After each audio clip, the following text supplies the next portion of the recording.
E apresentar minha tela. Isso. Agora troca. Aí.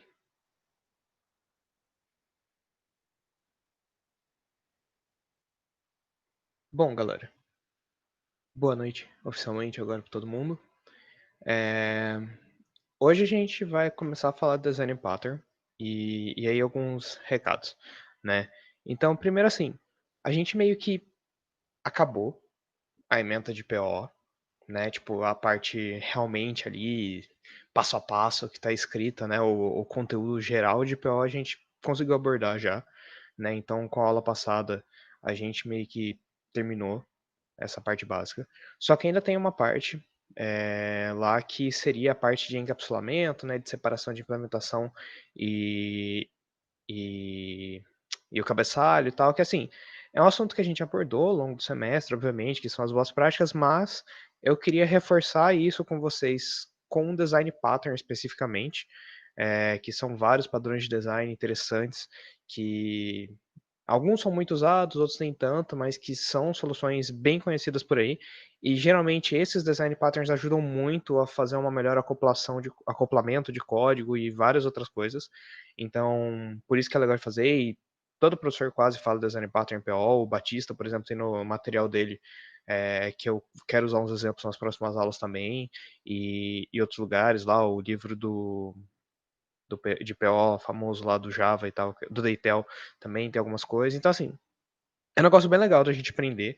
E enquanto eu não passar isso, enquanto eu não pegar aqueles livros que a gente tava comentando de Clean Code e tal, eu quero fazer o possível para terminar de dar uma lida neles nas próximas 2 semanas aí, enquanto a gente aprende Design Pattern, para tentar também passar um pouco disso para vocês nas últimas aulas, né?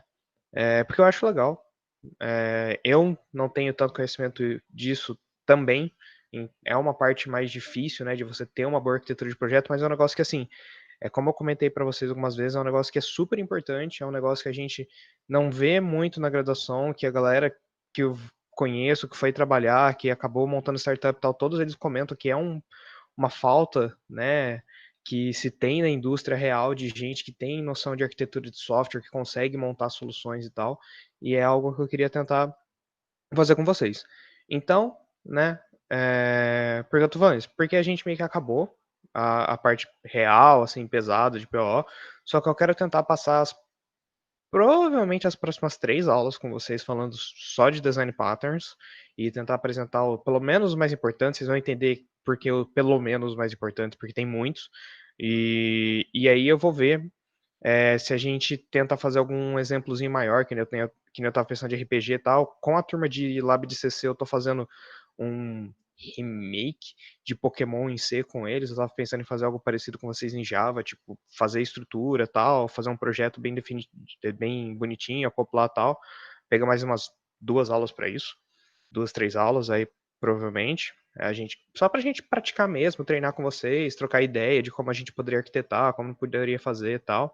Eu provavelmente vou fazer uma implementação minha antes, né, aos poucos, e ir falando com vocês, trocando ideia, mas aí a gente pode mudar a arquitetura tal, conforme a gente for nas aulas, né? E, e aí eu tô falando isso por quê? Porque a gente vai, disciplina específica da gente aqui, né? A gente vai conseguir de boa terminar o semestre até junho, até um pouco antes, a gente já vai ter terminado as aulas, né? Mas assim, eu acho, como a gente tem as 30 aulas para dar, eu acho justo a gente passar essas 30 aulas, passar esses conteúdos extras, e aí também, claro, se vocês tiverem dúvida também, vamos falando, eu posso fazer essas aulas mais focadas em algum tipo de conteúdo específico, se estiverem com dúvida e tal, mas a ideia é realmente a gente passar essas aulas revisando os conceitos de PO enquanto a gente vai aprendendo algumas coisas novas, né, que tem utilidade bem legal no geral e tentando aprender coisas novas enquanto a gente revisa, para deixar bem reforçado o conceito de PO e tentar aplicar eles em exemplos maiores, né, do que a gente estava acostumado e tal. Então, assim, esse era o ponto número 1 que eu queria falar com vocês, né, então se vocês tiverem sugestão, alguma coisa, vocês vão falando, mas a ideia que eu queria tocar um mês de junho da disciplina é isso, que nem a gente estava mais ou menos já planejado, vai ter o trabalho, né, para entregar e tal, e aí sobre isso. Ainda não se tem certeza, ainda vai ser estudado, provavelmente semana que vem vai ter reunião de departamento para ver isso, e aí a USP depois fazer isso e tal, mas talvez o semestre seja adiado, né? Estão falando aí que talvez até fim de julho vá o semestre, que talvez outras coisas. E aí o que eu ia conversar com vocês é o seguinte: a gente tá com o cronograma certinho. Eu não vejo necessidade da gente alongar o semestre para julho, em termos de aula. Acho que assim, a gente já vai ter visto a matéria, já vai ter cumprido as coisas, eu acho que em termos de aula, não tem problema nenhum. Se for adiar o semestre, eu já conversei com o Gabriel hoje até, a gente ia dar uma adiada na entrega do trabalho 2, para vocês terem mais tempo para fazer ele, né? Porque já que vai adiar o semestre mesmo, não custa nada. E aí vai depender do quanto adiar, do quanto não adiar. Eu tô deixando vocês avisados por antecedência só para vocês já saberem que existe as possibilidades. Se tiver, eu vou adiar o trabalho para vocês, porque não tem motivo não adiar, tá? Mas em termos de aula, eu não pretendo prolongar isso, porque a gente já vai ter visto o que tinha que ver.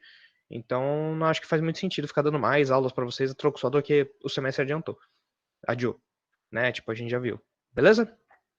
Eu acho que esse era o principal recado que eu tenho para vocês.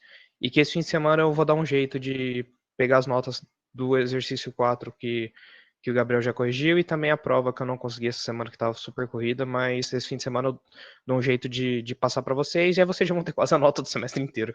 E aí eu vou começar a revisar também os trabalhos de vocês, que eu quero dar o feedback até semana que vem no máximo, né, do que vocês entregaram. Tranquilo, galera? Tranquilo. Boa noite, professor. Quanto ao trabalho, você está pensando em dar esse feedback na semana que vem, então, mas já pode começar a desenvolver ele ou Claro. espera Não, o... assim, pode começar de boa. Tem alguns grupos aí que os caras já estavam desenvolvendo enquanto fazia os diagramas de classe. Então, assim, vocês ficam tranquilos. Se vocês quiserem conversar comigo durante a semana, a gente tenta marcar um horário e a gente pode trocar ideia, né? Não tem problema.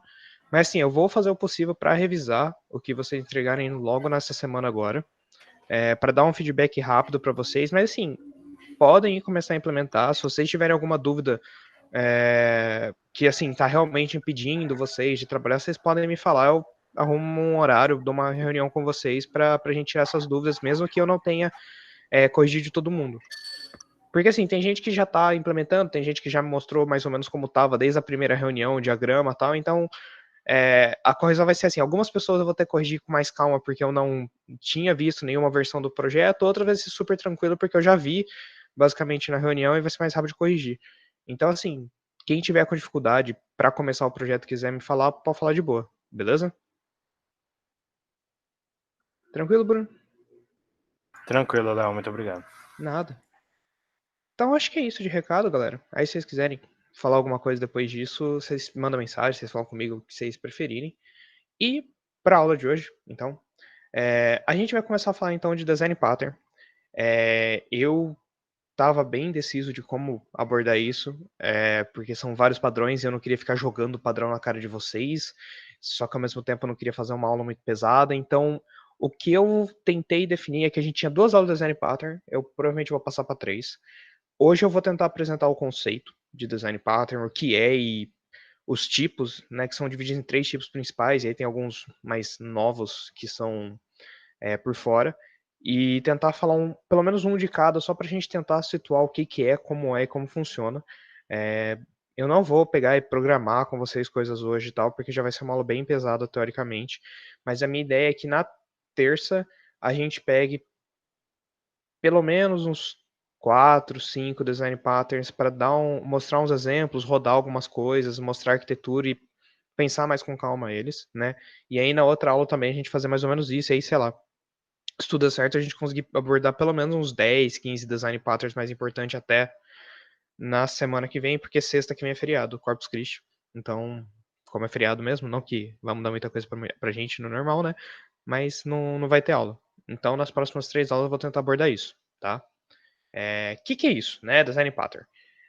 Por definição, design pattern, né, um padrão, um padrão de design, é uma solução genérica, replicável, né? Você pode replicar elas em várias situações, de um problema que é comum no design de software.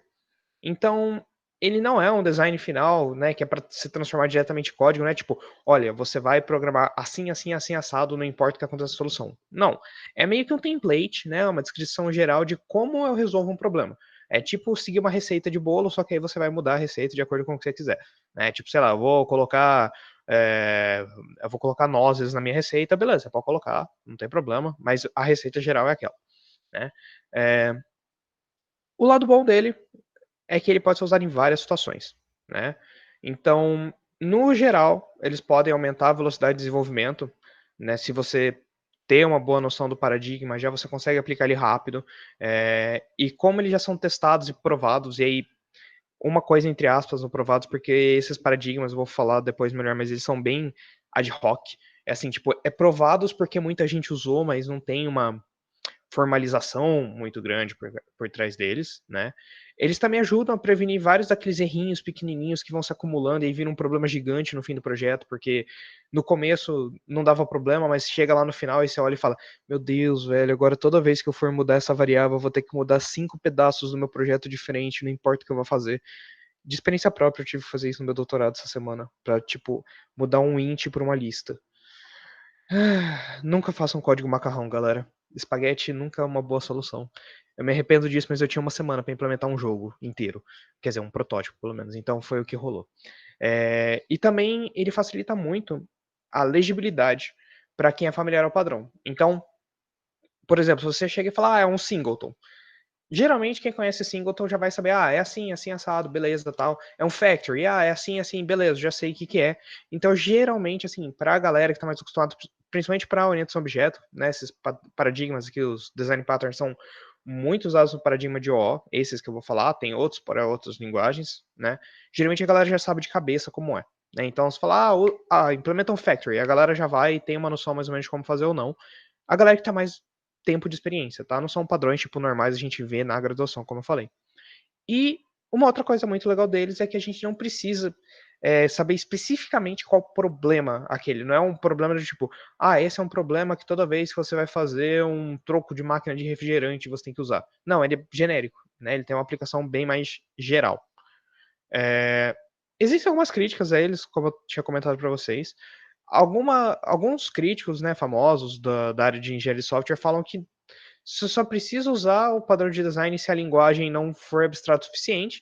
Então eles falam, você usa o padrão de design O porque O é uma linguagem que não é abstrata. Se você usar uma linguagem com paradigma funcional, que nem Lisp, né, na época das críticas, porque design pattern é tipo de 90, por aí, ou hoje em dia, sei lá, eu posso usar Python, eu posso usar Haskell, sempre vai ter alguma coisa que você pode falar, não, beleza, faz sentido, o problema não é adequado para o paradigma de orientação a objetos, então faz sentido usar outro paradigma. É uma crítica válida. Porém, isso é uma crítica que eu levanto em termos de experiência de uso, é que, beleza, mas hoje em dia, cada vez mais, você precisa usar linguagens específicas porque tem um framework que já funciona muito bem naquela aplicação, sei lá, web sua, que usa aquela linguagem específica, ou em jogos, por exemplo, a gente tem engine de jogos que fazem uma abstração absurda que economiza anos de projeto e que é numa linguagem específica, e aí nem sempre a gente pode escolher essa linguagem, né? Então nem sempre a gente pode falar, não, eu não vou usar o O, vou deixar tudo de lado, eu vou usar um paradigma funcional, um paradigma lógico, qualquer coisa assim. Às vezes a gente não pode, né? Então, por exemplo, eu mexo com a área de jogos, vocês sabem, então, por exemplo, eu tenho que usar paradigma de orientação a objetos, porque as duas maiores engines de jogos do mercado, que é a Unity e a Unreal, usam C Sharp e C++. Eu não tenho como fugir disso. Então, paradigmas são importantes, sim, porque a gente consegue aplicar coisas que, ok, beleza, são melhores em outros paradigmas, porém, eu consigo aplicar eles relativamente bem em orientação a objetos, né? Então, eu acho importante a gente esclarecer isso, porque tem vários críticos a design patterns por aí. Acho que é legal a gente ver os dois lados.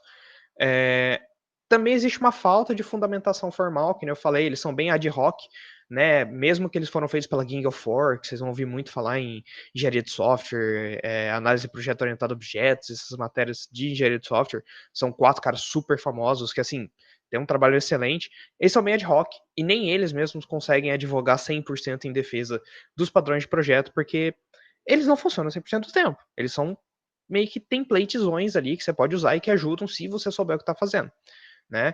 Então, eles podem sim resultar em soluções meio ruins, com duplicação de código, e muitas vezes vale a pena você ter uma implementação sua, sem um padrão específico, mas que seja bem fatorada, né? Que você revise bem o código, que você aplique bem boas práticas e tal, só que assim, demora muitas vezes, depende de você ser um programador muito experiente para fazer algo assim de primeira, ou que você vai ficar anos refatorando para fazer um negócio bem feito. Então, no mundo real de hoje em dia, que assim, você tem 3 meses, 6 meses para entregar um projeto para um cliente, e muitas vezes você nem sabe direito como implementar aquilo. Legal, bonito falar isso, mas um padrão de projeto vai lá e facilita muito minha vida se eu souber ele, pelo menos, né? É, E aí algumas outras pessoas também falam que isso daí é só um jeito bonito de dar nome para uma abstração comum. E aí fala, para que eu preciso de um padrão de projeto se eu já tenho essa abstração, né? Essas são as principais críticas que tem por aí. Então, esses são os lados bons e ruins de design pattern, né? E agora sobre eles em si, né? Existem vários tipos, 3 principais de design patterns. Esses são os 3 originaiões, que são o criacional, né? Na literatura vocês vão ver muito em inglês, então creational. Os estruturais, os structural. E os comportamentais são os behavioral. Mais recentemente, assim, eu digo porque isso foi criado em 90, que nem eu falei, 80, 90. Existem também os arquiteturais, os architectural. Então, o MVP, que nem eu falei para a galera do Henrique, né, o grupo deles que estavam usando essas coisas com interface gráfica e tal, o MVP é considerado um architectural. Ele é pensado na arquitetura do projeto em si, então ele é independente até de orientação a objeto e outras coisas, ele é bem genérico. E tem outros que não costumam ter categorias específicas, né? Eles são geralmente nos others ali, que nem gestão de dependência, que é muito usado em coisas de jogo e de web, essas coisas, method chaining, etc., eles são meio considerados perdidos, né? E aí, já. Então a gente vai ver esses 3 principais tipos aqui. Eu provavelmente não vou entrar em architectural nem nos outros aqui, porque vocês vão ver que isso aqui já são 24 métodos, padrões diferentes. Com isso daqui adiciona vai para uns 38, 40. Então, assim, sem condições. E geralmente arquitetural vocês veem um tanto em web. Os padrões de projeto de web usam muito MVP e MVC e outras coisas de arquitetura, tá? E esses daqui realmente são random. Eu tenho os links depois se vocês precisarem usar, ver algum deles, mas assim, eu não vou chegar a abordar que é muita coisa. Então vamos falar de criacional. O foco dos criacionais é como as coisas são criadas no meu projeto, né? Eles são usados quando a gente precisa decidir algo, quando a gente instancia um objeto, na hora de instanciar ele, na hora de criar eles. Geralmente eles são divididos em padrões para criar uma classe, né? Que é usar eficientemente a sua herança, e quando você cria um objeto, que é o uso eficiente de delegate, né? Que é a delegação de objetos, né? Que é tipo falar assim, fulano vai criar um projeto, aí ciclano vai cuidar dessa instanciação, dessa criação aí, né? Quais problemas, então, que os nossos padrões criacionais tentam lidar, né? Por exemplo, um código que vai referenciar a criação de objeto e aí vai precisar conhecer os construtores dele, né? Isso aumenta o complemento. Então, o que eu estou falando aqui? Eu tenho um código aí que a minha classe X precisa criar uma outra classe. Por exemplo, no nosso negócio de vídeo, né? Então, por exemplo, se a minha classe vídeo precisasse criar um ator para adicionar nela, putz, imagina o acoplamento que tem. A gente precisou de alguns acoplamentos assim nela. Isso é meio ruim, não é muito legal. Outro problema é, por exemplo, se o meu objeto não pode ser criado parcialmente. Então, até mesmo a nossa classe de vídeo, né? A gente é muito atributo final. E no geral a gente não queria que o nosso objeto fosse criado com alguns atributos específicos. Então tem um construtor único com todos os atributos. Isso aí pode ser problemático, porque nem sempre eu tenho todos esses atributos, né? Nem sempre eu consigo ter eles fornecidos, e aí como que eu lido com isso? Como que eu faço? Né? E outra coisa é, por exemplo, o construtor não conseguir controlar o número de instâncias na aplicação. Às vezes eu preciso de um objeto daquela classe no meu projeto e só. Às vezes eu preciso de um tanto limitado, sei lá, eu estou fazendo alguma coisa que eu não posso ter mais do que 10 objetos. Como é que eu vou controlar isso? Né? Esses padrões ajudam a fazer isso. No geral, ele vai criar objetos escondendo a lógica do construtor. Então, a gente não vai mais chamar diretamente um construtor, mas a gente vai chamar um método que lida com chamar o construtor por baixo do pano. Então, assim, eu digo você, quem está usando o seu programa não tem mais um acesso direto ao construtor. Você, obviamente, no seu código tem, porque é você que vai definir o padrão. E ele dá maior flexibilidade em decidir quais objetos precisam ser criados para cada caso de uso. Então a gente tem esses padrões Abstract Factory, esse daqui é bem usado, o Builder, o Factory Method, que são parecidos, com certeza eu vou falar desses dois. Object Pool é bem usado também, Prototype também tem vários usos, e Singleton é um dos mais usados, eu vou falar dele como exemplo agora. Mas assim, os criacionais são muito usados, assim, muito mesmo. Eu já vi vários deles, assim, eu nunca estudei em si design pattern, foi só tipo pessoas usando, recomendando o uso em outras coisas, né? Então só para mostrar para vocês como isso realmente foi usado, tipo, eu peguei para realmente estudar design patterns tudo para preparar as aulas de agora, mas eu já conhecia eles de tão usados que eles são por aí. E eu vou falar um pouco do Singleton só para exemplificar o que, que são esses padrões, né? O que, que é um design pattern, o que, que é um design pattern criacional especificamente. Ele é um dos padrões mais comuns, né? E ele garante que só uma instância da sua classe é criada. Você não pode criar mais de uma instância daquilo. E aí ele também vai fazer, obviamente, ter um acesso global a ela, porque se você só tem ela, você precisa acessar ela de algum jeito controlado, né? Quando a gente usa isso, quando é preciso garantir que só uma instância daquela classe pode existir em qualquer lugar do seu código. A gente precisa tomar muito cuidado com o ambiente multithread também, porque como a gente só vai ter uma instância daquele objeto, vai ter recurso compartilhado e a gente vai precisar tomar cuidado para não acessar mais de uma thread aquele conteúdo ao mesmo tempo. E aí vocês vão ver em sistemas operacionais todo esse problema de multithreading e como controlar, né? É, muito comum usar ele em log de informação, por exemplo, log do Java, né? Você vai ter várias classes que vão acessar o log e esse log é o mesmo. Você quer um log só para mostrar para o usuário. Ou você está fazendo um log interno na empresa, né? Você vai querer ter um log só. Imagina se tiver 20 objetos cuidando de log diferente e cada um vai salvar num lugar, vai fazer uma coisa. Você não quer isso, você quer ter esse controle bonitinho. Configuração também, né? Eu quero um arquivo config que vai instanciar as coisas desse jeito XYZ, definir onde eu vou salvar os arquivos, como é o monitor do cara, como é a resolução de alguma coisa, todos esses detalhes. Geralmente você quer um objeto só que guarda tudo e você só acessa ele para saber essa configuração. Ela não vai ficar mudando, você não vai ter 3 configurações diferentes no mesmo sistema, por exemplo. Você pode ter vários padrões, mas para aquela instância, para aquele cliente específico, você quer uma só. Acesso de recurso em modo compartilhado, né? Então você vai querer que só vai ter aquele recurso e aí você, se alguma pessoa estiver usando, você bloqueia a outra pessoa que usa, né? Os outros padrões de criacionais, eles usam Singleton, por isso que eu tô falando dele primeiro, porque a gente nem ia conseguir falar dos outros sem falar do Singleton. Ele é, tipo, muito usado. E isso é uma coisa que a gente vai ver, principalmente na próxima aula, que tem vários padrões que usam outros padrões por trás para poder usar, né? Então é como se tivesse uma hierarquia de dificuldade dos padrões, né?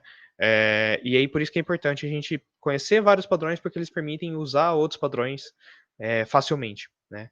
E a gente usa muito Singleton em games, não deveria, mas usa, para fazer um manager, que é como se fosse a gente tem uma classe que cuida de tudo do jogo. É lindo, é maravilhoso, é um código espaguete, assim, delicioso, porque várias vezes você tem uma classe de tipo 1000 linhas que está cuidando de transição de cena, de transição de áudio, de transição de animação, se o jogador morreu, tá vivo, quantos inimigos ele matou, quantos inimigos falta matar, a vida, tudo isso numa classe só, num singleton, né? E aí, assim, ainda assim é válido para quem vai fazer um jogo pequeno, por exemplo, né? Falando de uma área que eu tenho conhecimento, né? Se você for fazer um projeto pequeno, pô, Singleton é lindo, maravilhoso, resolve todos os seus problemas. Você vai lá, faz um código rapidinho, você tem controle total do que está acessando. Se você vai fazer uma coisa maior, vira uma gambiarra, porque todo mundo precisa de acesso do Singleton, e aí todo mundo tem que ter acesso ao mesmo objeto, você não sabe quem está acessando o quê, quem modificou o quê, quando está modificando o quê. E uma solução muito boa disso é eventos, né? A gente viu um pouco e tem alguns padrões de projeto que são baseados em eventos, que eu vou falar um pouco, mas assim, o Singleton ele é legal para projetos mais pequenos. Se você for fazer coisas grandes, geralmente é legal você trocar ele por um padrão de chamada de evento, né? Que aí a parte de evento, delegate e tal, ajuda muito para projetos maiores desacoplar. Só essa trivia aqui de usos, né? Então, como ficaria? É super simples, né? Um diagrama de classe pensando num singleton. Você basicamente tem uma instância estática, porque só pode ter uma, por isso static, né? Lembra que static só pode ter uma classe, um objeto da classe, como eles falam, né? E aí ele se chama, basicamente, ele se cria e fica tudo preso dentro dele, né? E aí os recursos são globais, então você tem uma instância privada, só que aí você tem o acesso dela global. É isso aqui que essa esse diagrama aqui quer dizer. E aí, por exemplo, fala assim, que o governo, por exemplo, é um singleton, né? O site que eu tirei esse exemplo, ele fala, não, você só pode ter um governo por vez num país. A Venezuela discorda disso nos tempos atrás, que tinha 2 presidentes falando que cada um era um, mas assim, no geral, né, esse exemplo vale. E aí, o singleton é tão de boa que dá para fazer um exemplo aqui de cara para vocês como é no geral. Que a gente faz no singleton? A gente tem uma classe, ou qualquer, a gente vai ter uma instância que é um objeto daquela classe, ele tem que ser privado e ele tem que ser static. Por que ele tem que ser privado? Porque você não quer que as pessoas acessem ele sem um método, né? Sem poder pegar ele certinho. E você quer que ele seja estático porque garante que só pode ter um em qualquer objeto da classe, né? Você não vai poder ter mais de um, ele é um objeto da classe em si, ele está naquela memória da classe compartilhada que a gente viu nas aulas, né? Então a gente não pode instanciar 2 singletons. Maravilha. Não tem 2 objetos dessa classe. É isso que a gente precisa. O construtor é privado, porque você não vai querer chamar esse construtor fora da classe, você vai instanciar ele logo na classe e é isso. Você não pode criar outro, então com isso você garante, né, que você só vai ter uma instância também e que ninguém vai poder criar outra fora da própria classe. E aí você vai fazer o seguinte: quando você precisar chamar a classe, você fala, olha, public static singleton get instance, ele retorna a instância e você usa o singleton a partir desse get instance. Né? Então você só vai acessar ele, só vai modificar ele usando get instance, e aí com isso você tem essa instância, e aí você usa os métodos da instância, faz o que você quiser. Né? Então, por exemplo, tem um método que faz alguma coisa, eu digitaria numa outra classe ali, né?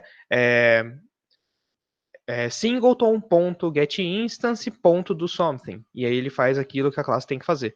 Né? Então, isso é o singleton. Ele é bem simples e ele é bem útil. Né? Como eu falei, se você precisa dessa proteção aí de ter um manager só, um log só, alguma coisa só no seu código. Né? Então, como eu falei para vocês, né? Eu botei aqui no texto para ficar claro. Então, construtor privado, para você não poder instanciar ele fora da classe. A classe final não permite subclasses, né? Então, geralmente, isso daqui é uma final class. Você coloca esse cara no zona exemplo, mas geralmente você faz uma final class, pra você não poder dar. O acesso só é permitido através do método, né? Do getInstance. E ele vai retornar uma única instância da classe ou cria uma se não existir. Isso daqui é porque, dependendo de onde você está usando, como eu falei, design patterns não são específicos de linguagem. Eu vou mostrar para vocês exemplos em Java, que é o que a gente está acostumado, mas, por exemplo, na Unity, a gente não tem isso. Tem, mas não tem de tipo, claramente você fazer isso num construtor, você tem outros jeitos de você pegar na construção, como na Unity ela é em tempo real, né? As coisas se executam em multithread, você faz isso num método awake, que eles chamam, que é quando você instancia realmente a classe, e aí nesse seu awake você faz esse seu singleton. Né? Você vê se ela não existe, se ela não existir, você cria. Então não importa quantas vezes tentarem chamar aquele singleton, ele só vai criar uma vez. Né? Então, de novo, a importância, né, de ver eles como uma coisa genérica, porque independente da linguagem que eu estou usando, eu posso usar esse padrão aqui, né? Beleza, quanto a isso, por enquanto, tá tranquilo, galera? Vocês pegaram a ideia do singleton, tipo, só uma instância daquele objeto, não importa o que aconteça, porque eu preciso garantir que tenha só uma, porque para centralizar tudo bonitinho e tal. É um padrão super útil, assim, tem várias para projeto pequeno, de novo, assim, na moral, assim, eu acho lindo o singleton maravilhoso, mas de verdade, se vocês tiverem um projeto que, sei lá, tem mais de 2.000 linhas de código, você já fica, não sei se eu uso singleton não, né? Ele pode ser útil também acoplado com outros padrões, tá? Mas, assim, isso geralmente para projeto pequeno é legal, tá? Então, beleza. Se está todo mundo ok, vamos para o segundo padrão de projeto. Deixa eu tomar água que eu tô com sede. Que é o estrutural. Esse daqui é bem legal. Eu não conhecia muita coisa de estrutural e eu vi um tanto dele já. E eu achei super interessante. Né? Ele é bem legal para estudar de modo geral, porque a gente faz muitas vezes intuitivamente eles, porque eles são sobre composição de classes de objetos. Né? Algumas coisas dos padrões estruturais a gente acaba fazendo por boas práticas, então vai naquela redundância que eu citei para vocês, né, que alguns deles são redundantes de boas práticas. Então assim, se você soubesse boas práticas, você faria, mas é muito mais legal se você tem um padrão ditando isso, porque fica mais fácil de você decorar, de você seguir, de você fazer. O foco dele é composição de classes e objetos, a estrutura mesmo da hierarquia, diagrama de classes, basicamente, né? Ele usa a herança para compor interfaces, na interface mesmo, você herdar e implementar, né? Como compor objetos para eles obterem novas funcionalidades. Ele foca muito em extensibilidade, né? Ou seja, você criar você tem um projeto que já funciona, que já está funcionando no seu cliente, né? Você tem vários clientes que usam sua aplicação e tudo mais, e aí você quer um cliente específico, por exemplo, chega e fala, olha, eu queria mudar isso daí, eu queria adicionar uma funcionalidade específica para o meu programa, porque, sei lá, você tem um programa de caixa, de alguma coisa assim, e fala, não, mas eu tenho uns problemas que eu uso agora, eu estou usando agora coisa online, então eu tenho um caixa diferente para minhas aplicações online, da minha aplicação de loja, sei o quê. Você consegue, se você usar os padrões estruturais bem, adicionar isso sem precisar tirar o sistema do ar, sem nada. Né? Você meio que adiciona essa nova funcionalidade como um extra do sistema. E ele também é muito flexível, às vezes você pode mudar como funciona o resto do sistema mudando uma classe só. Né? Isso é bem legal também. Ele vai garantir que quando uma das partes mudar, a estrutura toda da aplicação não tenha que mudar. Se você aplicar ele bem feito, né? E se não for uma mudança muito grande. Eles vão descrever, então, como que é a elaboração, associação e organização entre os objetos e classes do seu projeto. Eles vão combinar os objetos em estruturas mais complexas, né? Mais complexas, porém mais fáceis de expandir. E eles vão descrever como as classes são herdadas ou compostas a partir de outras, beleza? Então, os padrões que a gente tem são o adapter, o bridge, o composite, o decorator, o facade, o flyweight. Esse flyweight é usado em outros padrões. Eu ainda não sei 100% como ele funciona, eu li um pouco, mas eu preciso ver mais exemplos para entender direito. Private Class Data e o proxy. Né? Então aqui eu trouxe uma imagem que é tipo, que eles falam que é como se fosse a representação dos padrões estruturais, que é basicamente a gambiarra dos T's, né? Então você vai ter um controle de como as classes funcionam para você poder tipo tirar um T e ainda tudo funcionar, né? Tirar um negocinho e tudo funcionar. E aí a gente tem, esse daqui é o composite, o padrão, e esse daqui é o adapter, se eu não me engano. Né? Você tem aquele adaptadorzinho mesmo que funciona do lado pro outro, né? A gente vai falar um pouco do decorator só para exemplificar o que eu estou falando. Ele é um padrão muito legal para interface gráfica, né? O que ele faz, esse decorator? Ele aplica responsabilidade adicional a um objeto dinamicamente, né? Ou seja, é uma alternativa à criação de subclasses quando a gente quer fazer a subclasse para estender a funcionalidade. Lembra que a gente estudou, então, tipo, o que é para eu fazer herança, né? O que acontece? Eu posso especificar melhor, né, uma classe. Eu posso ter uma classe, a minha classe pai tem as funcionalidades dela, mas eu posso criar um filho que especificamente implementa algumas coisas, né? Então eu tenho uma ave e aí eu tenho uma implementação, sei lá, pinguim, aí ele consegue nadar, né? Então o filho de ave é um pinguim, só que ele nada e não sei o que e tudo mais. Só que às vezes, né, eu não quero exatamente que todos tenham as mesmas funcionalidades, que nem o exemplo do pinguim. Legal, mas se a minha ave voava, por exemplo, né, eu generalizei isso e agora o meu pinguim é um filho de ave, tipo, o que eu faço agora? Como eu escondo que ele sabe voar? E agora? Né? Então a gente tem alguns problemas com herança, ela não funciona 100% dos casos, ela é muito boa para muitas coisas, mas às vezes ela tem, peso mais, às vezes ela tem esses problemas, né, tipo de funcionalidades. E ela também é muito útil para, por exemplo, embelezar especificamente um cliente, né, um objeto cliente ali, que ele é filho de um core, né? Então você vai. A ideia é empacotar a coisa com um monte de funcionalidade. A galera que está mexendo com interface provavelmente viu muito disso do Decorator, já a interface de Java, que é tipo, você cria um objeto, aí de repente você cria ele como um objeto de outra interface, que cria de objeto de outra interface, que de outra interface, cada uma das interfaces vai adicionando funcionalidades. Isso é o Decorator. Né? Então você vai embelezando ele a cada novo wrapper dele que você vai criando. né? Então o conceito é basicamente, você embala um presente, aí você bota numa caixa, você embala a caixa, e aí você faz basicamente aquelas matroscas, né? Aquelas bonequinhas que vai uma dentro do outro, assim, é basicamente isso. Quando a gente usa ele? Geralmente quando a gente quer adicionar um comportamento ou um estado a um objeto individualmente em tempo de execução. Então a gente não quer, tipo, mudar a estrutura do projeto para aquela classe daquele objeto, né? Adicionar aquela funcionalidade. Não, a gente quer tipo, pegar, olha, esse objeto específico, sei lá, essa minha janela específica, eu quero adicionar agora uma barra de rolagem nela, eu quero agora adicionar um cronômetro na minha janela. E aí eu consigo usar um decorator em tempo de execução. Né? Especificamente, eu vou adicionando funcionalidade ali enquanto o programa está rolando. E aí, geralmente, a herança não é aplicável porque ela é estática. E aí ela aplica a classe toda também. Eu quero um objeto específico. Então, por exemplo, eu quero adicionar na ave ali minha pinguim, eu quero adicionar que ela sabe nadar. Né? Pegando o exemplo que a gente estava vendo, fala assim: não, essa ave específica eu quero que nada, mas eu não quero que ela voe, então eu não vou adicionar a parte de voo nela. Né? Então, imagina, por exemplo, que a gente quer adicionar borda e barra de rolagem em uma janela, uma interface, que é o que a gente estava falando ali antes. É possível a gente fazer uma herança aqui, então a gente tem uma janela, que ela consegue se desenhar, aí a gente tem uma window com um scroll bar vertical aqui, que é herda dela, uma janela com bordas aqui também, uma janela com rolagem horizontal, né? Todas elas herdando de janela. Aí a gente tem uma janela com scroll bar vertical e horizontal, que herda das duas ao mesmo tempo. E aí a gente tem uma janela com scroll bar vertical, horizontal e bordas. E aí a gente herda tudo isso, né, e faz a hierarquia. Eu vou estender o prazo pra hoje, pode ser, Marcão? Eu coloco lá, depois no outro dia.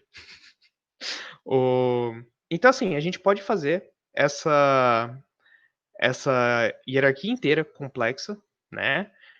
Só que assim, imagina o trabalho que tem só pra gente fazer. Que nem quando eu tava falando do exemplo de Pokémon. Imagina a gente ter que fazer todo Pokémon herdar de todos os tipos e fazer uma hierarquia infinita de todos os tipos de Pokémon pra fazer isso, cara. Loucura, né? Como a gente pode fazer com o Decorator? A gente pode dar ao cliente, né, a habilidade de especificar as combinações de características desejadas. Então o que a gente pode fazer? A gente pode ter uma interface LCD aqui, que vai se desenhar. Aí a gente pode ter uma janela, que vai se desenhar, e a gente tem um decorator, também se desenha, e esse decorator tem uma borda, uma scroll bar vertical, horizontal, e o que a gente vai fazer? Eu vou criar aqui um widget, né, que ele vai ter um border decorator, que dentro dele tem um horizontal scroll bar decorator, que dentro dele tem um vertical scroll bar decorator, que dentro dele tem um window. E aí a gente desenha um widget, né? Então, seria mais ou menos a ideia que assim, todos eles são interfaces, e aí quando a gente vai criando interface, a gente vai criando interface dentro de interface, dentro de interface, dentro de interface. Isso daí, tipo, é bem grande o exemplo programando tudo isso, por isso que eu não peguei para agora. Para aula que vem eu vou trazer um exemplo mesmo pra gente ver em código funcionando, mas basicamente a interface de Java funciona assim, né? Como ela é implementada. Basicamente ela usa toda essa parte aqui do decorator, né? Então seria a ideia que você tem uma interface base, que é o core do negócio, e aí você tem o decorator que vai herdando várias outras interfaces dele, e aí você vai simplesmente criando um objeto que cada nova funcionalidade que você quer, você dá um new, digamos assim, no objeto daquele tipo, né? Daquela reunião, né? Fala, Henrique. Olha, Léo, isso aí é potencialmente catastrófico, né? Porque dependendo do código que você pega, às vezes o cara vai colocando um monte de decorator, né? Ou vai fazendo Uhum. essas heranças a partir de interface, e aí o código fica ilegível, velho. Ou É. não? É bem complicado, porque assim, ao mesmo tempo que ele desacopla as coisas e fica fácil de você usar, para estender um código com decorator é muito difícil. É um código que, assim, eu não tenho muita prática de implementar decorator, mas a gente vê, por exemplo, pelo Java, que só de usar as coisas de Java com decorator é complicado. Assim, é uma camada de facilidade no ponto que a gente não precisa saber especificamente uma classe, janela com blá blá blá, só que no Java mesmo a gente tem que ficar dando new em um monte de coisa para poder ter uma janela com todas aquelas propriedades. E eu não faço a mínima ideia de como é por trás do código de Java daquilo, mas deve ser horrível. Porque você tem que saber todos os decorators possíveis se você quiser alterar alguma coisa, criar alguma coisa. Por isso que a ideia é totalmente desacoplado. Eu não preciso saber o que existe na scroll bar horizontal. Eu acredito que ela funciona. É isso, eu não vou alterar ela. Se eu quiser criar uma funcionalidade nova, eu crio um novo decorator e é isso. Então, assim, a ideia é que geralmente esses códigos não são para você alterar um negócio que já funciona.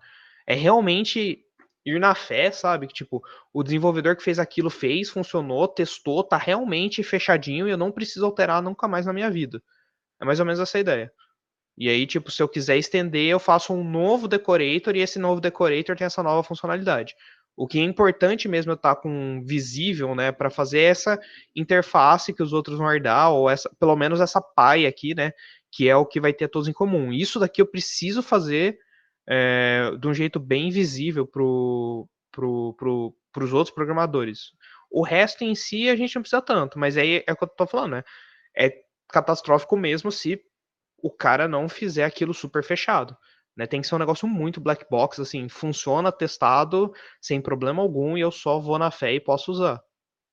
Tranquilo, Henrique? E assim, assim, tô querendo atingir um ponto um pouco mais filosófico, talvez, Uhum. com relação a deixar o código mais limpo, porque pô, você vai encadeando isso, cara, e assim, tem dois parâmetros nessa window, né? Uhum. 80 e 24, só que aí você pega, por exemplo, um código que você vê no YouTube a galera fazendo, tem umas 500 parâmetros, uns 500 parâmetros dentro da expressão, e aí, tipo, Sim. o que é melhor? É, tipo, desencadear isso aí, tipo, colocar ele separado e depois fazer dar os news, ou, tipo, encadeia desse jeito que tá aí mesmo, que é o que eu mais me acostumei a ver em Java a galera fazer, mas eu acho muito feio fazer isso, velho. Inclusive no Clean Code o cara trabalha, né, com a remoção desses tipos para facilitar a leitura, né? Sim. Então, eu acho que assim, o Decorator é baseado nisso, mas dependendo de como for, dá para tentar desacoplar ele, por exemplo, com evento, esse tipo de coisa, né? Tipo, você vai adicionando, por exemplo, chamada de evento para você não precisar saber o que está rolando, você passa alguns especificadores diferentes. Eu acho que vai depender muito do que você está fazendo. É bem feio o rolê mesmo. Só que para algumas coisas específicas, por exemplo, se eu quero só adicionar funcionalidade no rolê, mas é bem controlado o negócio, né? Tipo, eu sei que ele vai ter muita funcionalidade e tal, eu acredito que o Decorator não seja tão ruim. Mas realmente eu acho que assim, se for um negócio que precise de muita funcionalidade diferente, cara, é melhor repensar, fazer com outro padrão, fazer tipo com menos variedade de funcionalidade, com menos coisas, porque, velho, é realmente foda. E, Lucas, eu não tenho certeza se o FXML roda assim. Possivelmente, pelo que eu lembro dele. Possivelmente. Mas é, Henrique, eu acho que faz muito sentido mesmo. Tipo, ele. É como eu falei, os padrões de design, eles não são. Como pode dizer? Eles não são soluções santo grau. Tipo, você não vai pegar qualquer projeto e botar isso. É legal conhecer, porque eles facilitam algumas coisas básicas. Por exemplo, se eu for fazer um sistema de interface gráfica relativamente simples, o Decorator pode ser interessante.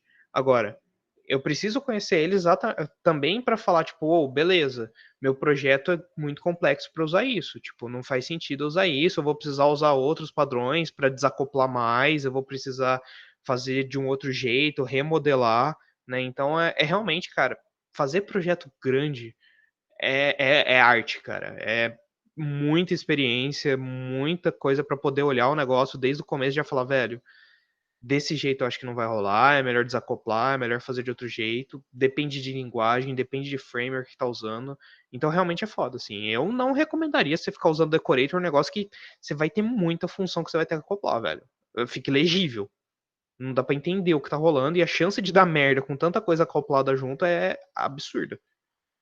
Eu assim, pessoalmente falando, eu vejo mais o Decorator em coisas relativamente simples. A própria interface do Java já é meio overkill e todo mundo odeia a interface do Java como é por causa disso, né?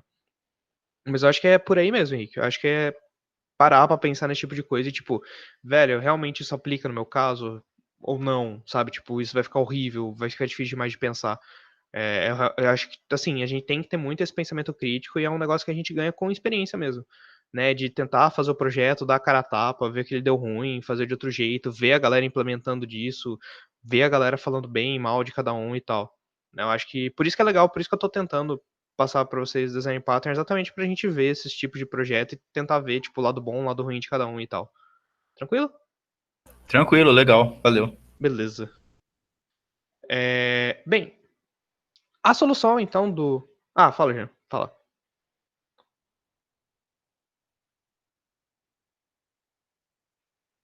Lá vai, a dúvida Lá nada a vai. ver. Lá vai.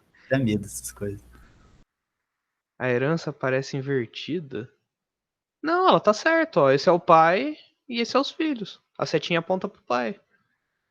A window herda de LCD, o decorator herda disso, border herda de decorator, vertical de decorator. A setinha aponta pro pai. Ó o Jean invertendo a setinha. Você vai ver o diagrama do Jean na hora que ele te pegar o trabalho lá. Tá com a seta tudo Vixe. zoada, velho. Vai ter uma seta Ah, pra não, é tudo. árvore ao contrário, isso é real. Árvore ao contrário, Jean, mas diagrama de classe não é árvore. São duas coisas diferentes. Ah, cara, não sei, reclama com a galera que fez o ML 50 anos atrás. Não tenho culpa. Mas velho, é bugante. Mas o decorator, né? A solução basicamente é encapsular o objeto original, a janela, por exemplo, dentro de uma interface empacotadora, né? O wrapper, que ela é abstrata. Aí os objetos decoradores e o objeto core, né? Então os filhos ali e o core dela, seria o window, vão herdar da interface abstrata. Então aqui, voltando. Esse é o meu core, né? É o meu window. Esse é o meu objeto que vai ter as funcionalidades. E aí o decorator aqui, todos os filhos dele, todos vão herdar dessa interface, né? E aí a interface usa composição recursiva, né? Que é isso de ficar chamando o new com os news dentro, né? Para permitir que o número ilimitado de camadas decoradoras sejam adicionados ao objeto core. Né? Então a gente vai ter todas essas camadas. Cada vez que eu chamo é uma camada decoradora. Né? Eu estou adicionando uma borda, eu estou adicionando uma scroll horizontal, uma scroll vertical na window, que é o meu core. Né? Então o padrão permite que sejam adicionadas responsabilidades ao objeto, mas não métodos na interface, né? Então ele vai ter responsabilidade, mas não um método específico. Eu não tenho como adicionar o método, porque eu já tenho a interface ali. Eu não estou criando um método novo no meu objeto. Não tem como eu fazer isso, né? A interface apresentada ao cliente deve permanecer constante, mesmo com as novas camadas. Eu não posso mudar a interface, porque se eu mudar a interface quebra tudo. O que eu posso mudar são os decorators, né? É bom deixar isso claro. E a identidade do objeto core, a window, ela vai ser escondida dentro do decorador. E aí é um problema porque eu não posso mais acessar o window, né? Tipo, com isso daqui eu não. O meu widget não é mais uma window especificamente, mas ele vai estar encarcerado aqui no meu último decorator, né? Então não tem mais um acesso direto para ela. Essa é a ideia geral, né, do decorator. Eu vou tentar aula que vem trazer um exemplo programando ele melhor para a gente ver. É que geralmente os exemplos de design pattern, que é um grande problema, porque geralmente eles são meio grandinhos. Né? A gente precisa ter um negócio meio grandinho para fazer sentido mostrar esses padrões. Então são exemplos que tipo tem 100, 200 linhas de código dependendo do design pattern, mas eu vou tentar trazer alguns para a gente treinar eles e ver implementações e ver jeito diferente de implementar as coisas que eu acho bem legal. Aproveitar que a gente tá com esse tempo, né? Em vez de a gente ficar vendo, por exemplo, thread, redes e tal, acho que é legal a gente ver esse tipo de coisa que é mais genérico pra gente aplicar na vida, no dia a dia, né? Aí tem os últimos padrões, são os comportamentais, que são os behaviors, né? Que são a comunicação de objetos de uma classe. Eles são tudo sobre comunicação, né? De você diminuir a dependência. Então, eles reduzem as dependências entre os objetos que se comunicam, o que geralmente é um design de software melhor, que é exatamente o que a gente estava discutindo ali no caso do decorador, né? O que o Henrique estava falando basicamente, que tipo, você começa a ter dependência dos códigos, né? De um código funcionar do outro, de você ficar adicionando 200 classes, e aí como é que você vai fazer para mudar alguma coisa e tal. Os behaviors geralmente facilitam você comunicar uma coisa com a outra sem ter dependência. Geralmente eles abstraem uma ação que a gente quer que ocorra num objeto ou numa classe que vai receber aquela ação. né? Ele não vai ser mais diretamente, né, responsável por controlar aquilo. Então, ao mudar um objeto a uma classe, a gente pode mudar o algoritmo usado nisso, os objetos afetados, ou até o comportamento, né? Usando um behavioral, né? Um comportamental. Então, a gente pode mudar qual algoritmo que está mudando aquele objeto. Então, em vez da gente usar um setter específico, a gente pode mudar, por exemplo, o setter para uma outra condição, por exemplo. A gente pode mudar quem está sendo afetado por aquela mudança, ou até mesmo o método em si, né? O behavior. E enquanto isso, a gente mantém a mesma interface básica para o cliente. Aí a gente tem vários aqui, é o maiorzão deles. Então tem o Chain of Responsibility, tem o Commands, o Interpreter, o Iterator, que é a gente viu o Iterator no Java já, o Mediator, o Memento, tem o no Object, tem o Observer, que a gente viu um pouco, né, quando a gente viu interface, é aquela parte de observador e eventos e tal, o Observer é baseado nisso. Tem o State, que eu vou falar com vocês. Tem o Strategy, o Template Method, tem o Visitor. Então, eu vejo mais mesmo o Observer e o Iterator. Eu já vi o Mediator sendo usado por aí. E eu já vi o Interpreter, porque ele é interpretador de linguagens. Então, tipo, ele tem uma aplicação bem específica. Os outros eu não conheço muito, né? Eu não vejo eles muito usados. Eles realmente são mais específicos, mas eu vou tentar trazer alguns deles para vocês, né? Eu vou apresentar um pouco do State. Eu não vou pegar uma implementação, eu tenho até ele aberta aqui, que ela é bem grandinha, aí a gente pode acompanhar ela. Mas assim, ele permite um objeto alterar o comportamento quando ele muda de estado interno, como uma máquina de estados, por exemplo, né? Então o objeto vai parecer que ele muda de classe quando ele muda de estado interno. É como se a gente tivesse uma máquina de estados, então, orientada a objetos. A gente vai ter um empacotador, um empacotado por polimorfismo, e uma colaboração ali entre eles, né? Ele é usado quando o comportamento de um objeto monolítico, né, um objeto específico ali, é uma função do estado dele. Né? Então eu preciso saber, dependendo do estado que o meu objeto tiver, ele vai ter um método diferente. Então, sei lá, eu vou. Por algum motivo eu só consigo pensar em exemplo de Pokémon, incrível. Se o meu Pokémon estiver paralisado, o estado dele é diferente do que se ele estivesse atacando. Eu preciso verificar, por exemplo, se ele vai conseguir atacar naquele turno ou não. Se eu tenho uma. Eu só consigo pensar em exemplo de jogo, gente. É horrível mexer só numa área específica. Se eu tiver, por exemplo, um personagem que tá confuso ou com alguma outra coisa, tipo, eu preciso ter um comportamento específico daquilo. Uma máquina de refrigerante, que eu vou dar o um exemplo para vocês aqui, mas tipo, uma máquina de vendas. Se eu tiver com troco ou não tiver com troco, muda o estado totalmente do funcionamento dela, né? E ele vai ajudar exatamente nisso. Né? A gente precisa de uma classe de contexto do que está rolando para apresentar uma interface dele para o mundo exterior. Então, como se a gente tivesse uma classe contexto, que é quem lida com falar para o usuário o que está acontecendo ou não, e aí pegar o estado de entrada daquele cara, né? E uma classe abstrata base, que é a state, né? Que é o estado dele mesmo dali, né? Ele vai representar os diferentes estados da máquina de estado como classes filhas de state, né? As classes derivadas de state. E aí a gente define comportamentos específicos de estados nas classes derivadas apropriadas. Então, cada filho é um comportamento, basicamente. E a gente tem um ponteiro, né, para o estado atual da classe do contexto. Né? Então, aquela classe contexto, que é a interface, digamos assim, daquele cara que tem da máquina de estados com o usuário, com o cliente ali, ele precisa ter um ponteiro para qual é o estado atual, né? E aí, para mudar o estado da máquina de estados, a gente muda o ponteiro para o outro estado. Né? E a gente não tem no padrão especificado onde a gente vai definir essa transição. A gente pode fazer a transição no objeto contexto ou cada classe state ter essa transição. A segunda opção é mais fácil, adicionar novas classes ao state, já que cada uma cuida, digamos assim, da sua transição.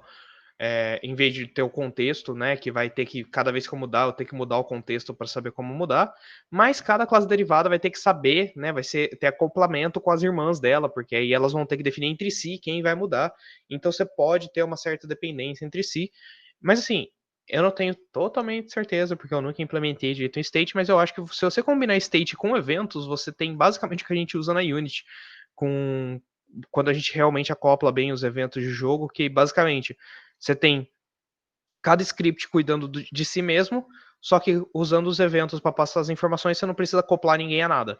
Simplesmente os scripts fazem a vida dele e aí eles, no máximo, mandam que triggerou algum evento para os outros cuidam de que triggerou o evento ou não, e ele morre de boa no canto dele, sem precisar incomodar os outros e dependência com ninguém. É tipo o ideal de desacoplamento em coisas de Unity, por exemplo, que é tudo tempo real, transição.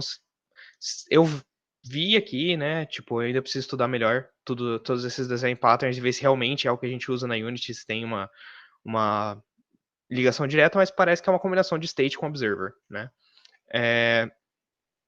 E aí, qual é a grande vantagem disso, em vez de eu ter uma tabela de máquina de estado, como eu poderia ter? Né? Eu poderia simplesmente ficar olhando uma tabela qual é o estado, em vez de fazer tudo isso.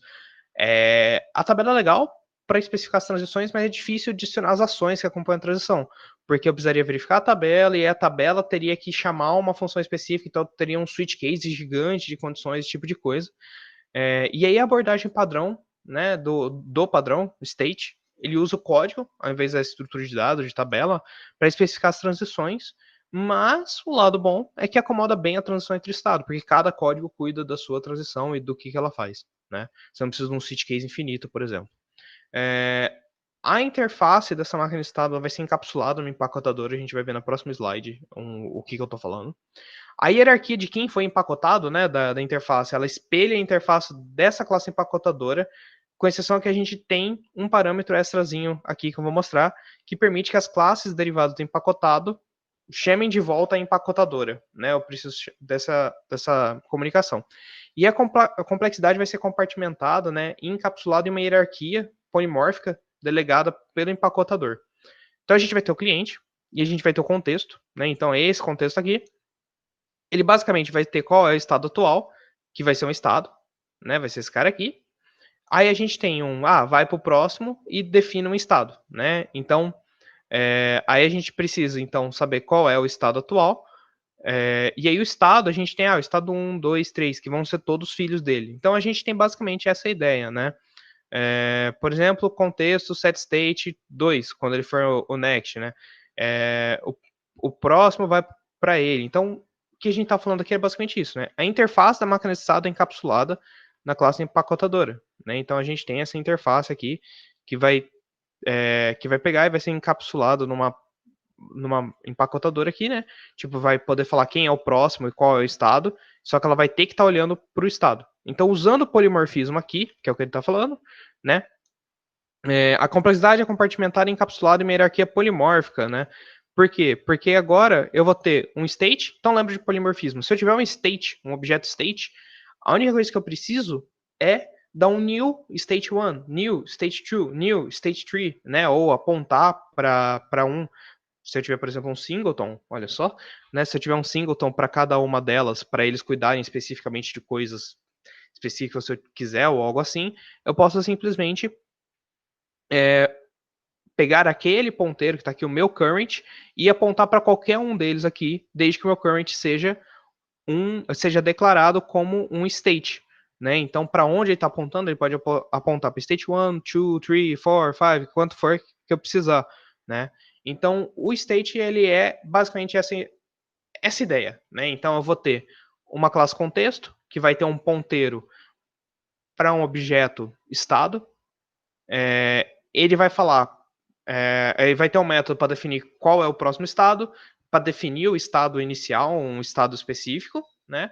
E aí, esse estado é o quê? É uma classe abstrata, geralmente, né? Porque a gente vai obrigar ela a ter filhos, né? E essa classe, a gente vai ter, então, estado 1, estado 2, estado 3. Quantos estados for preciso, cada estado vai ter alguma coisa aqui, definindo, tipo, o estado 1 vai fazer isso, isso, isso, estado 2 vai fazer isso, isso, aquilo, estado 3 vai fazer isso, isso, aquilo, e cada um deles vai ter, tipo, olha, vai pro próximo, vai pro próximo, vai pro próximo, né? São as duas possibilidades, né? Ou o contexto definindo como, definir especificamente qual é o próximo, ou o próprio estado definindo. Então, quais são as duas abordagens que a gente comentou, né? O contexto em si ter toda a implementação de para o próximo, ou o contexto chamar isso daqui, ó, current.goNext. Isso seria a abordagem mais dividida, né? Que aí isso daqui meio que não existiria, né? E seria substituído por essa anotação aqui, que está aqui, que seria, olha, você aqui, por exemplo, eu estou no estado 1, você me fala aí qual é o próximo. E o meu contexto não precisa saber, tá? Ela é bem complexazinha de falar, mas assim, a ideia básica dela é essa. Né? Tipo, isso aqui é o design pattern. É ter um contexto e ter um estado que vai herdar várias coisas.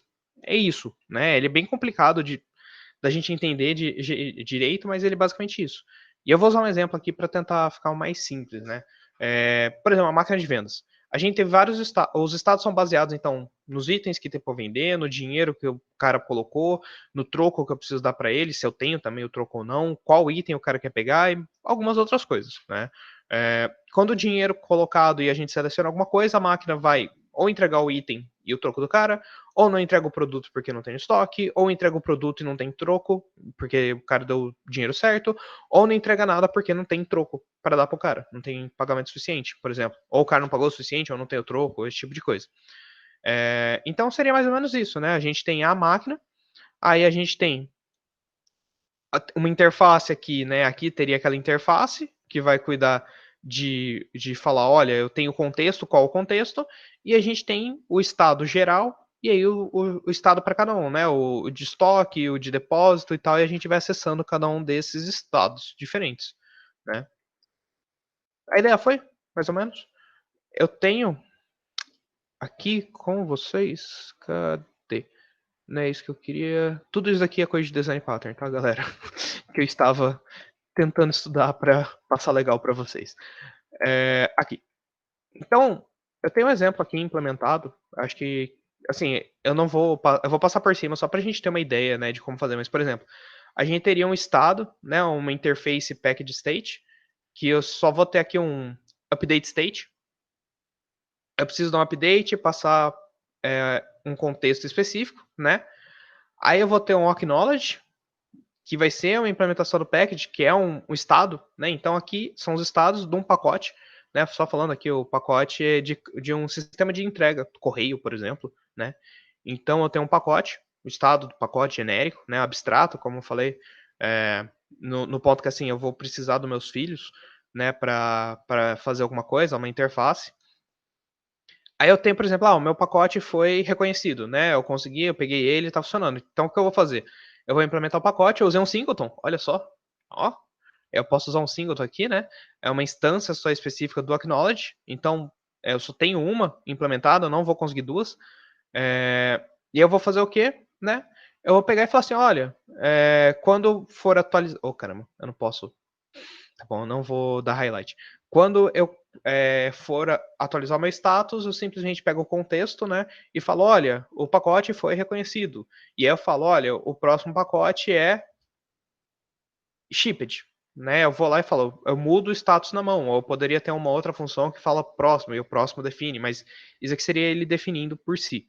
Aí eu tenho o shipped, né, que é um outro pacote, né, é um outro estado, filho do estado do pacote, de novo um singleton, e aí quando ele chega nesse estado, né, eu chego e falo assim, olha, o pacote foi shippado, né, ele foi mandado, e eu mudo pro estado de em transição. Aí chega na transição, ele chega e fala, olha, quando eu atualizar o estado e chegar nele, eu chego, olha, o pacote está em transição, aí muda, saiu para entrega. Aí vem aqui a mesma coisa, outro singleton, olha, o pacote saiu para entrega, vai pro entregue.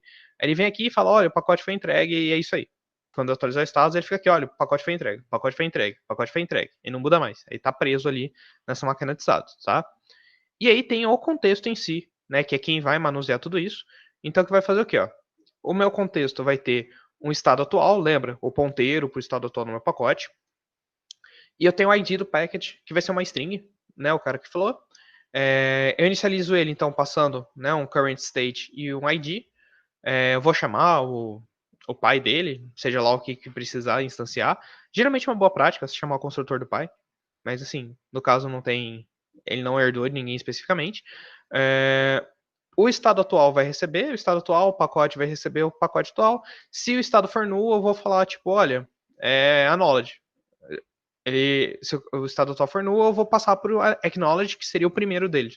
Né? Então, eu posso forçar um estado passar um parâmetro, ou senão eu simplesmente pego e falo, olha, se o cara passou um null, eu coloco aqui que ele é um instance, né? Inclusive, eu colocaria agora que o Java tem, até passaria o null, né, como parâmetro default ali só para garantir. Você vai ter um null para não pegar um valor aleatório.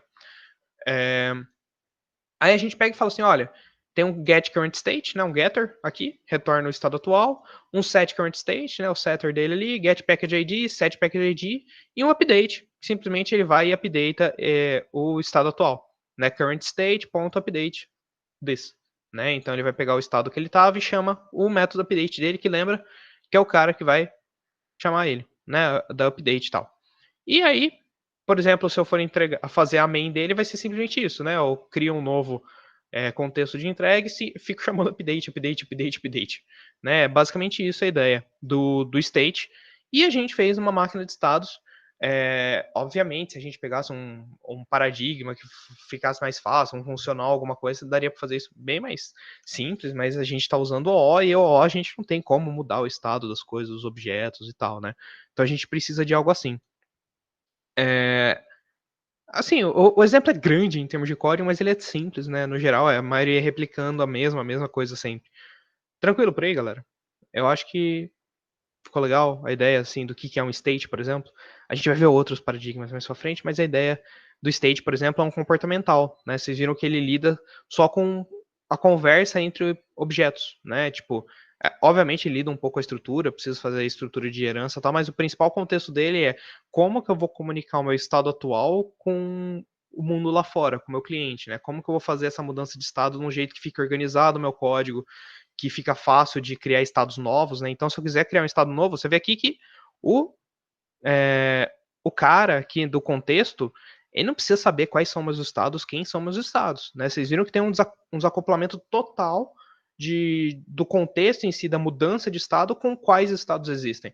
Eu poderia colocar qualquer lógica aqui de estados diferente que eu vou aproveitar a mesma interface, tipo, interface em texto em termos de quem está se comunicando com o cliente, não interface de Java, tá?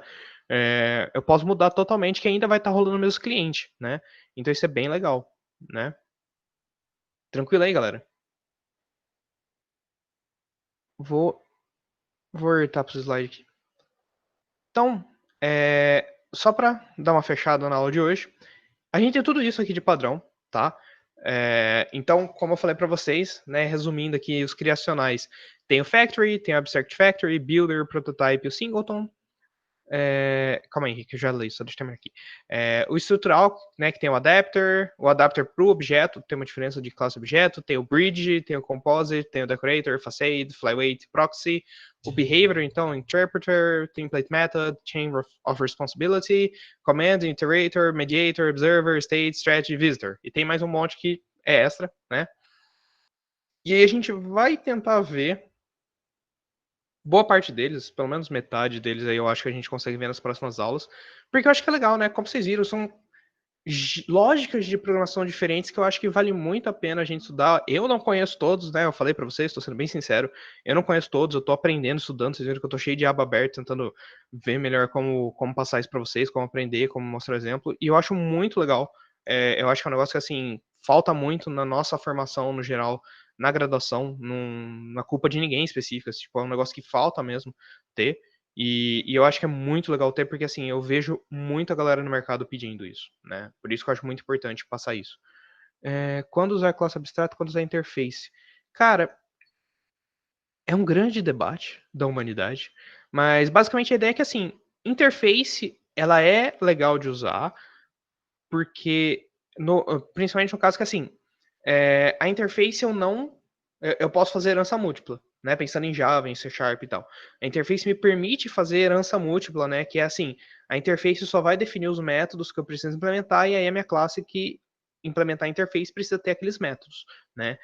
A classe abstrata, ela é mais no sentido de assim, eu sei que eu vou ter um filho dessa classe e eu tenho certeza que aquele filho precisa ter todas essas funcionalidades, né? Então, assim, a classe abstrata seria mais assim: eu tenho esse molde, eu tenho certeza que qualquer filho dessa minha classe precisa ter este molde, E é isso, assim, é o mínimo que ele precisa para existir, né? Para eu poder instanciar, é ter um filho ali que vai implementar isso, não importa como ele implemente, mas ele precisa implementar isso para ele poder existir, para eu poder instanciar um objeto. A interface é mais o seguinte: cada interface deveria ser uma funcionalidade, né? Um tema de funcionalidade que quem implementar ela precisa ter, e aí se esse cara implementar essa funcionalidade, eu posso falar que ele faz tal coisa, digamos assim. Eu estou usando um pouco o conceito de tag junto, mas assim, a ideia de interface são funcionalidades extras, no geral. Né? Se o cara implementa a interface, por exemplo, serializable, né? Tipo, se o cara implementa um serializable, quer dizer que, pô, legal, eu posso serializar ele. Se o cara implementa uma interface gráfica, né, de Java, sei lá, um panel, quer dizer que, tipo, pô, ele pode ser instanciado como um painel. Ele tem essa funcionalidade.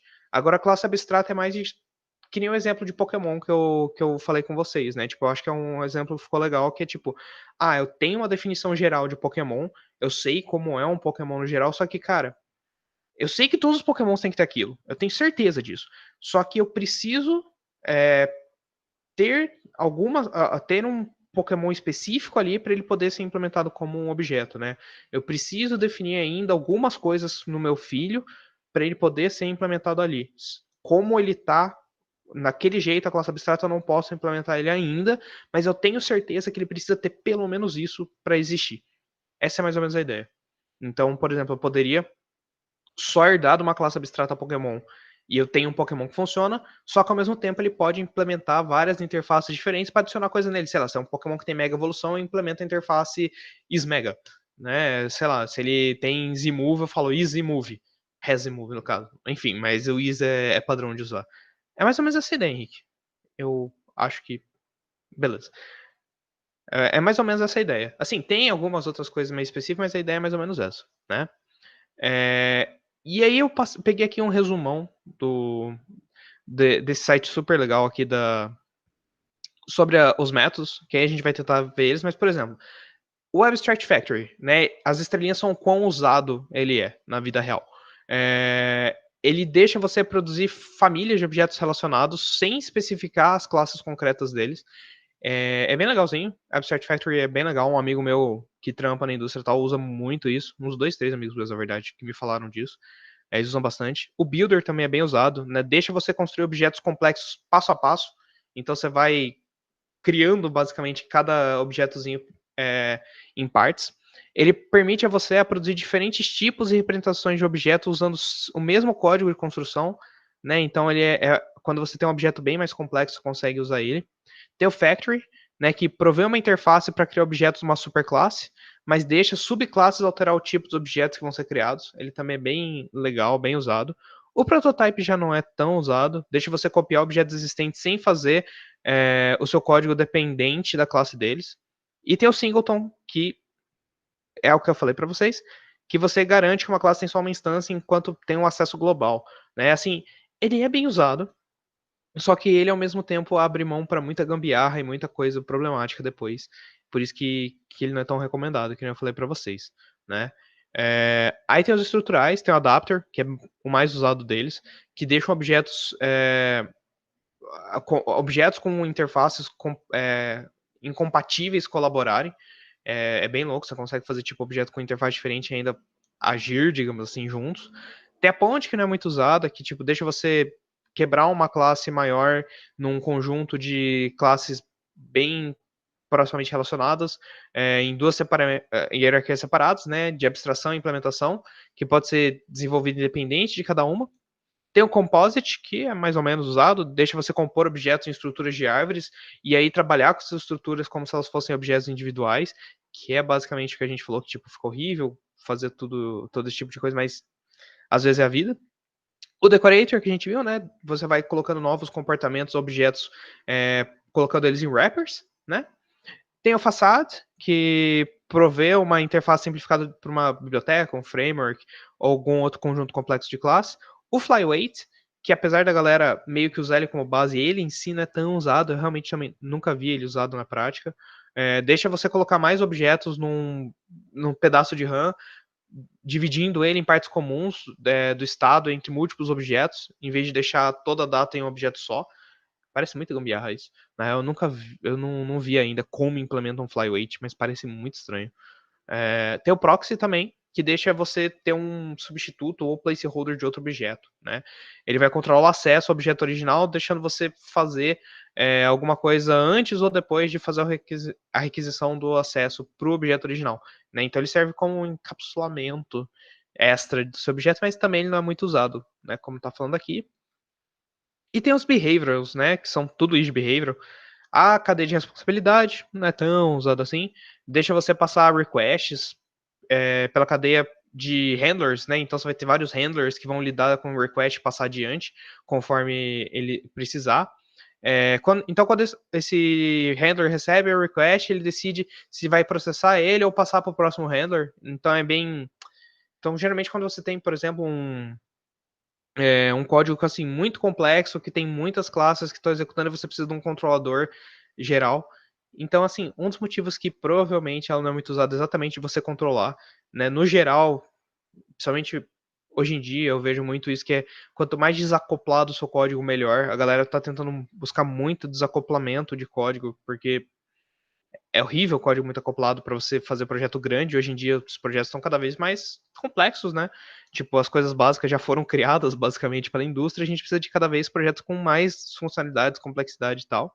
Tem o iterator, né? Que a gente está acostumado no Java, então você pode atravessar os membros de uma coleção sem expor a representação dele. Então, list, stack tree é o que a gente viu no Java, o que o Java tem vários iterators, C Sharp tem também.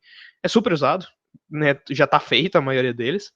Você só precisa implementar as interfaces. Tem o Memento, que é bem pouco usado. Você pode salvar e recuperar o estado prévio de um objeto sem revelar os detalhes da implementação dele. Né? Tipo, legal, mas é bem situacional. O estado que a gente viu, né? Então, o objeto pode alterar o behavior dele, o comportamento dele, quando o estado interno dele muda. Parece que o objeto mudou de classe, só que a gente só mudou o behavior dele, né? Como a gente viu, é tudo como se fosse a gente muda só de ponteiro, né? Tudo uma polimorfismo. Tem o método template, que define o esqueleto do algoritmo na classe, na superclass. Eu sempre mexo, eu preciso parar de mexer. Mas ele deixa subclasses da override, né? Sobrescrever passos específicos do algoritmo sem mudar a estrutura dele como um todo. Então, como se tivesse um método template que você muda só uns pedacinhos, ele é legal até, esse método.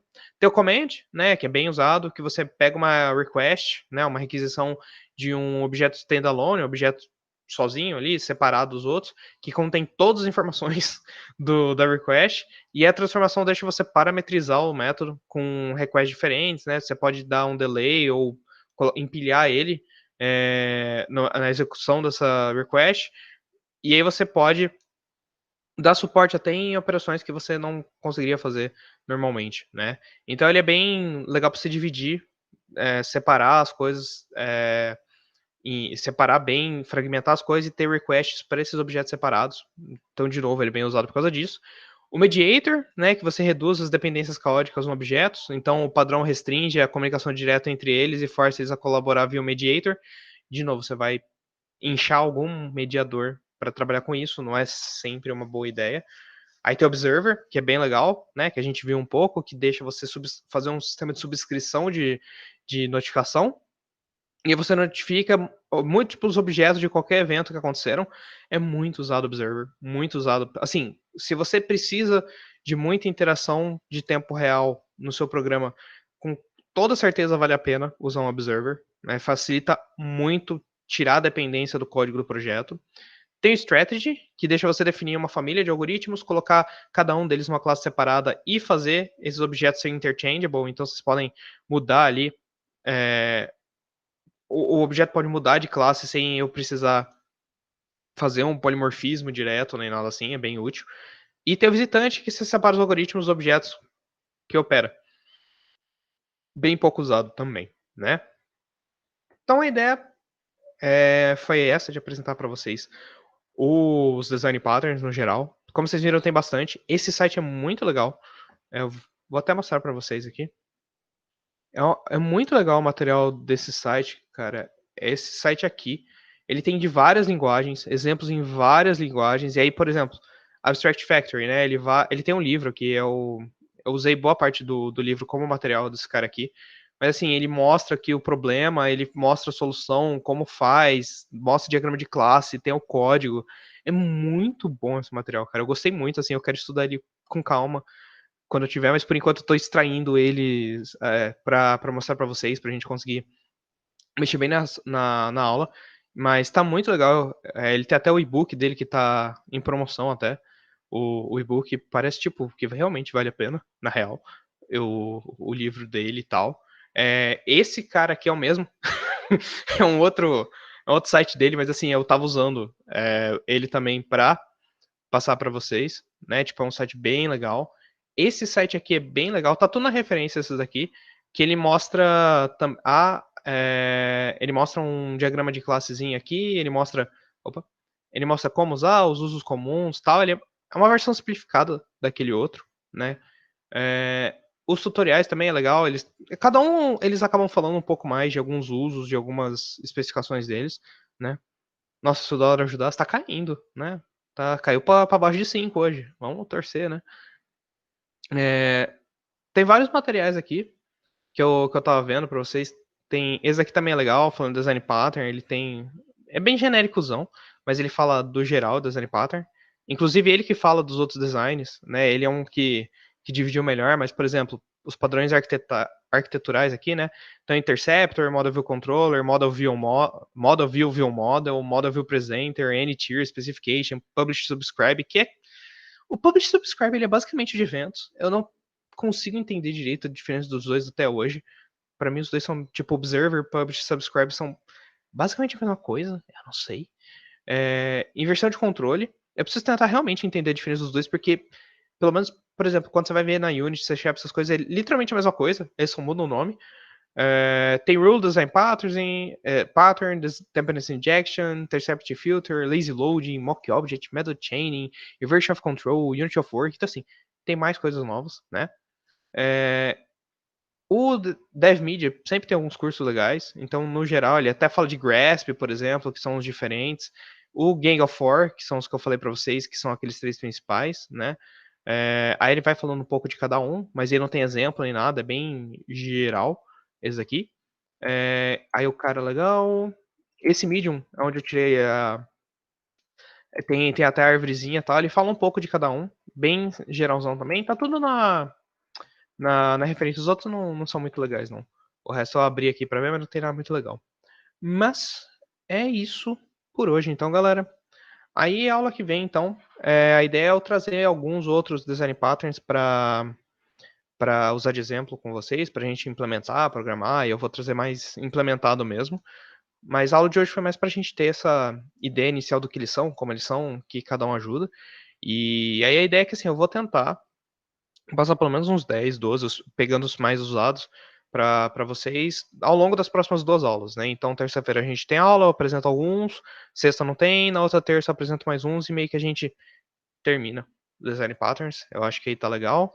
E aí depois a gente tenta fazer um exemplozão lá. Se vocês acharem da hora a ideia, eu tento fazer o Pokémonzinho lá com vocês e a gente vai fazendo o projeto junto, né? Conversando como fazer, como não fazer, que eu acho que é legal pra gente revisar tudo e tentar tirar dúvida da galera e ir fazendo. Eu acho que aproveitar o tempo.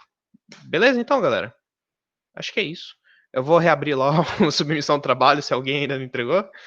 E eu vou tentar dar o feedback para vocês até semana que vem. E esse fim de semana eu vou fazer o possível para mandar já a nota da P2 para vocês e a nota do trabalho do exercício 4.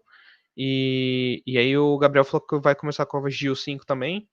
E aí a gente já vai estar bem adiantado com as notas. Eu acho que assim, quem entregou as coisas tá de boa, né? Eu acho que vocês estão indo bem, eu acho que vocês estão aprendendo bem as coisas. Eu não vi ninguém que, pelo menos, tá entregando as coisas que tá com problema nem nada. Eu fico feliz. Eu espero que realmente seja tudo bem, vocês estão aprendendo e tal. E, e eu acho que é isso então, galera. Por hoje é só. Bom final de semana pra vocês. E quando eu ficar sabendo do semestre estender ou não e tal, eu falo com vocês, tá? Qualquer coisa vocês mandam dúvida aí, se vocês tiverem dúvida em alguma coisa, que a gente pode pegar as aulas desse mês pra tirar a dúvida de vocês, reprisar alguma coisa tal, porque a matéria mesmo de PO, acho que é isso, assim, vocês já estão qualificados, aparentemente, a usar PO na vida de vocês e aprendendo. E é isso aí, galera. Boa noite, até a próxima, eu vou parar de gravar. que eu sempre, se não esqueço, e é isso aí. Falou!